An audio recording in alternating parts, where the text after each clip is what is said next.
Oh, that's a good question. Oh, what's my favourite line in the play? That is a good question. Ooh, that's an interesting question.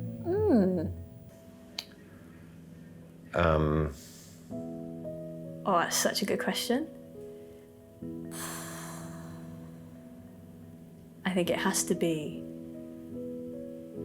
I think it's a sin, like killing a Mockingbird counsellor. No matter who you're disrespecting by doing it. Because I think it's a message to people who believe that just by believing in the right thing is okay. It's taken its sweet time getting here. Which is Calpurnia's response to Joy Cometh in the Morning. Because Joy Cometh in the Morning is the kind of hopeful thing you kind of think it's supposed to be, but Calpurnia is filled with the truth, and the truth is it's taking too long to get here. One that's been pretty consistent is in the cell scene when Atticus first asks him, why did you do this for free? And Tom looks at the audience and says, I guess I just felt sorry for her. Gwyneth gets me every night with this line, and I feel really, this is really selfish because it's a line about my character, but it's in the scene with Dill's mum, and at the end of it, it's just before Dill leaves, and she says, You don't rub me the wrong way. Okay. And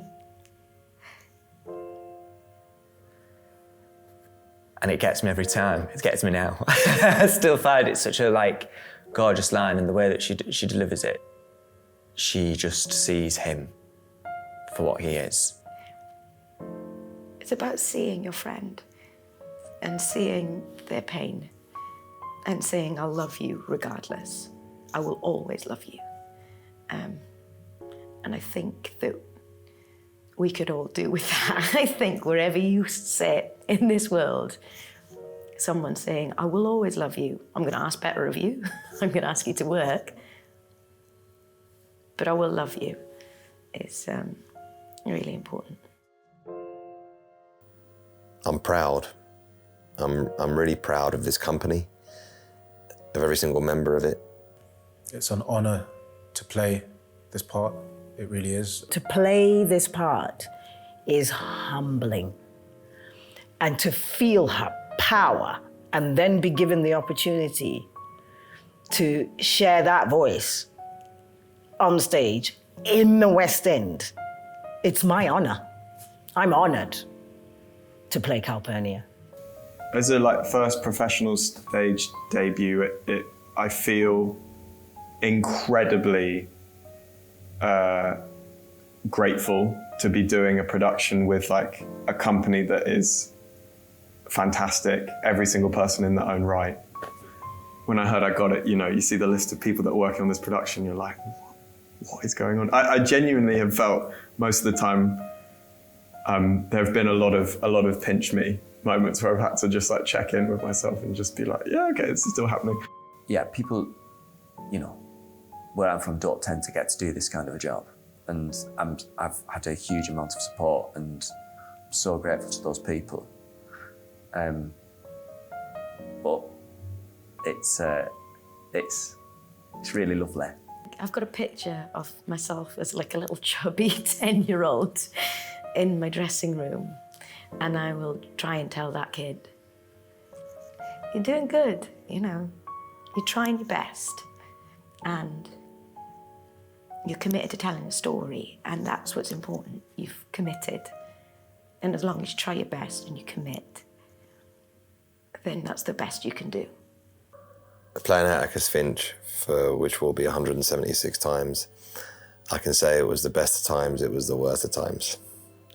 I can say that it's changed me. I can say that it's altered my DNA in some way. I wanted to do something different with it. It carried a lot of weight. It opened to great acclaim with Jeff Daniels and followed by Ed Harris on Broadway. It was a part that was a character seared into the public consciousness by Gregory Peck. And now over 100,000 people have seen me do it. And, you know, there'll be some people I will be their first experience of Atticus Finch. And that's pretty cool, you know. Like, I'll always have that. And even though this takes a lot from me, and no matter what's going on in your personal life, you've got to show up. 8 times a week, show up, leave it at the door, come on, do the play. And it's been brutal at points. It's big, it's a big undertaking. But when I'm an old man, I'll always know I did this.